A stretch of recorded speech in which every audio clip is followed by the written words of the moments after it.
Captain Midnight. This video is brought to you by NordVPN.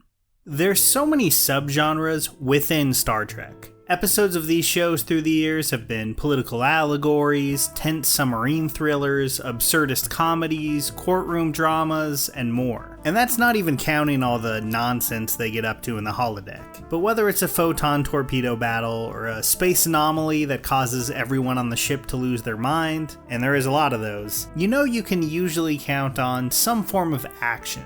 No, not every episode is going to have our crew sound the red alert and start blasting away at the Romulans, but there's almost always going to be high-stakes tension, life and death situations, or bizarre, high-concept sci-fi stuff going on. Not so in one of my favorite episodes of The Next Generation, Season 4, Episode 2's Family.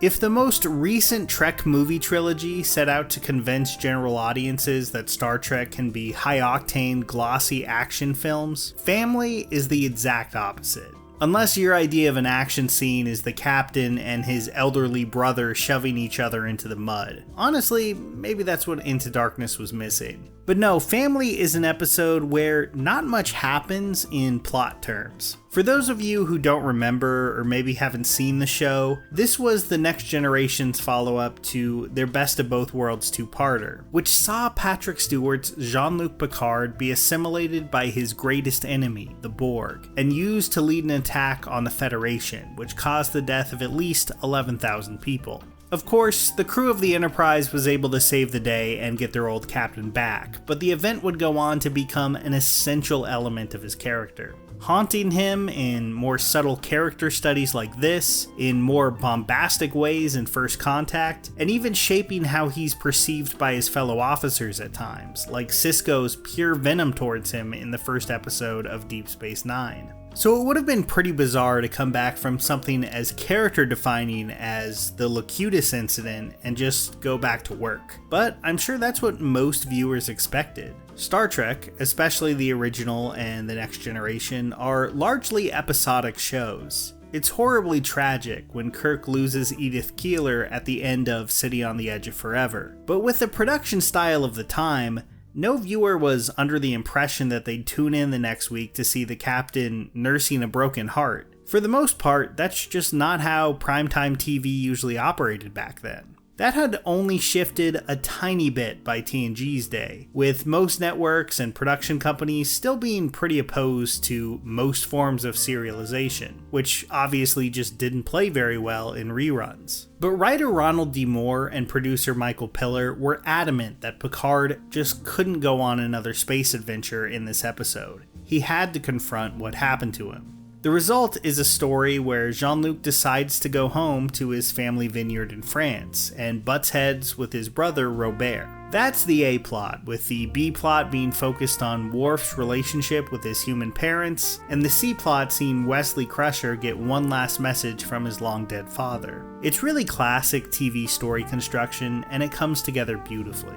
I especially like how surprisingly nuanced and textured Worf's relationship with his adoptive parents. The parents being Russian is, I'd guess, a nice nod to Klingons' origins as USSR stand-ins throughout the original series. When they first showed up, it was really easy to assume that they'd be very broadly comedic characters, like Troy's mom or something, but on rewatch, there's a lot more there. I like the scene where Worf's dad, as a former enlisted man, strikes up a conversation with O'Brien in the transporter room. Worf, as an officer and as the single most uptight weirdo in Starfleet, can't relate to this at all and is kind of baffled by the whole exchange. These scenes go to great length to highlight his and his parents' differences, but seems to come to the conclusion that they ultimately don't matter that much. His parents could barely understand the text of Worf's discommodation from Season 3, but they showed up because they knew how devastating it would be for him. They're not perfect, and neither is Worf, but they're trying their best, and by the end of the episode, they're better for it. It's a simple, effective secondary plotline, as is Wesley Crusher's, but the real meat of the episode is found with Picard.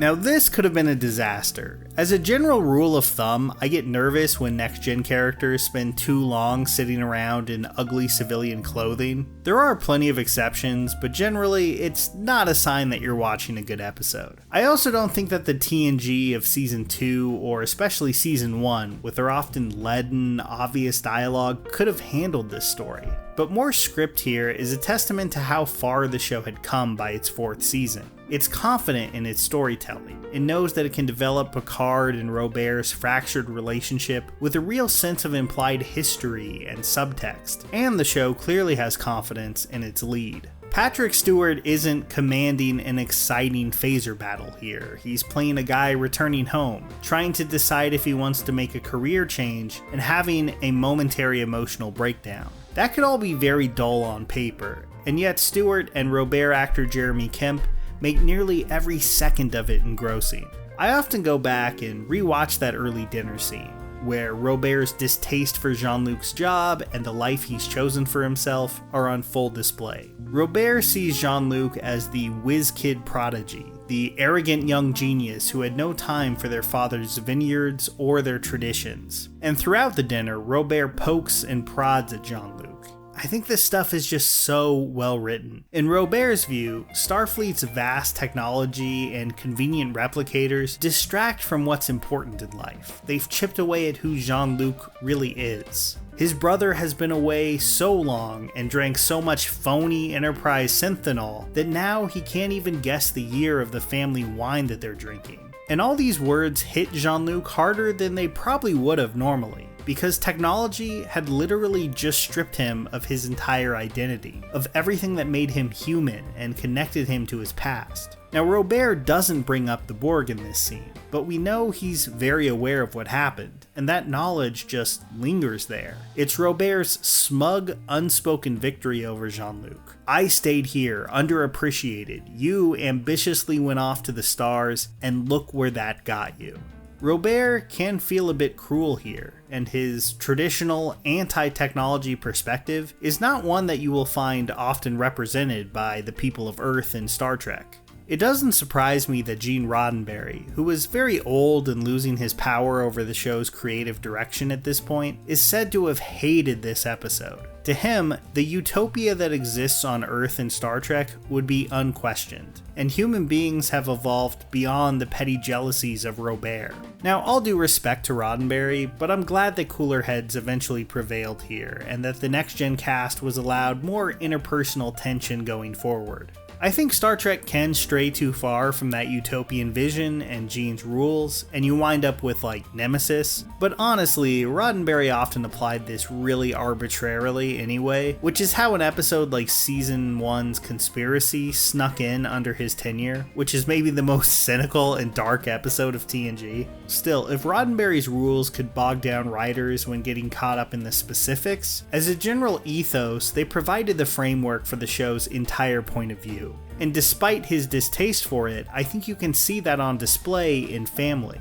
Robert may be a backwards looking guy with a bit of a cold streak, but he's not a monster. He's clearly jealous of Jean-Luc and feels his responsibilities as the oldest child prevented him from having the same opportunities that his younger, more accomplished brother had, but he still loves him. And when Jean-Luc breaks down in the mud, finally saying everything about the Borg's horrific violation of him that he's pent up this entire episode, Robert is there to give exactly the kind of grounded, no-nonsense advice that he needs. These may not be Roddenberry's highly evolved, near-perfect people, but they feel a lot closer to a believable version of them than the robotic, flawless versions would have. I love how they handled Picard's family life here. Robert may think Jean-Luc has abandoned his family's love of the classical, but we the viewers know that's not true. As Picard says, he always felt proud his family was preserving the old traditions with their vineyard, but he didn't feel bound by those traditions. It's really a fantastic summation of the man himself.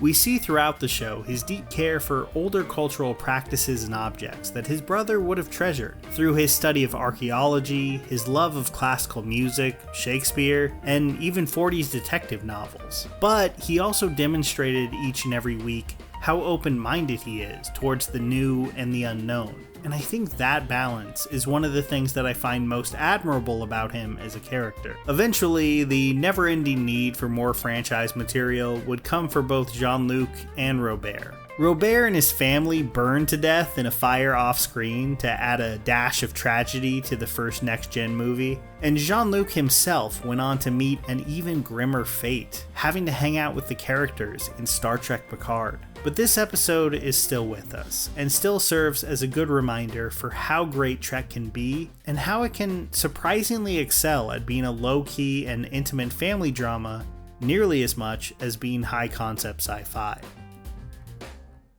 So I had a weird Star Trek related problem last year. I traveled to Japan, had a great time, but in a lot of areas I found that stuff closed much earlier than I was used to. So I thought, no big deal, I'll just continue my Deep Space Nine rewatch. Except, Paramount Plus was not a standalone service there. So I guess that means no Deep Space Nine for me, right? Perhaps the biggest disappointment in my life. But that's where NordVPN saved me. Using it, I was able to set my location back home in the US, immediately log in, watch the show, and bask in the happiest place on Earth. I'm, of course, referring to Quark's Bar. Now, this was one of just many use cases for NordVPN. It's amazing for travel, but it's also a must-have for your own cybersecurity, too. They obviously value their privacy. Nord is a risk-free VPN that I can't recommend enough. So go to nordvpn.com/Captain Midnight and get that free trial, a 2-year plan, plus 4 extra months. For me, it was so easy to integrate into my online experience that using it just became a no-brainer. That's nordvpn.com/Captain Midnight. Here's a special tip for the fellas and girls who have not already joined Captain Midnight's new 1940 Flight Patrol. You'd better hurry up and join at once because there's a big adventure ahead. The thing to do now is to get started because we're going to have not only barrels of fun, but loads of free gifts and prizes, too.